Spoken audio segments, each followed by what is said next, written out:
వెంకయ్యనాయుడు గారు ఈరోజు జరిగిన ఈ సన్మాన కార్యక్రమంలో తనకి సినిమా యాక్టర్ల మీద ఉన్న అభిమానాన్ని బహిరంగంగా చెప్తూ ఉంటాడు. సినీ పరిశ్రమకి రెండు కళ్ళు, ఒకటి ఎన్టీఆర్ అయితే రెండవ కళ్ళు ఏఎన్ఆర్. మరి నిజంగా వాస్తవాన్ని చెప్పుకోవాలంటే తెలుగు సినిమా పరిశ్రమలో వారిద్దరి పునాదులు అన్నమాట.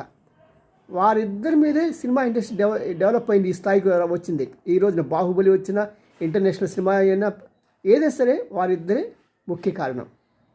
అలా అంటూ చిరంజీవిని మాత్రం తక్కువ చేయాల. అవి రెండు కళ్ళు అయితే చిరంజీవి మూడో కన్ను అని. నిజంగా మాటలు నేర్చాలంటే, మాటలు మనం ఎలాగ మాట్లాడాలి అని తెలియాలంటే వెంకయ్యనాయుడు గారి శిష్యుడిగా చేయక తప్పదండి. మూడో కన్ను శివుడు అని అంటూ చిరంజీవిని పోయాడు.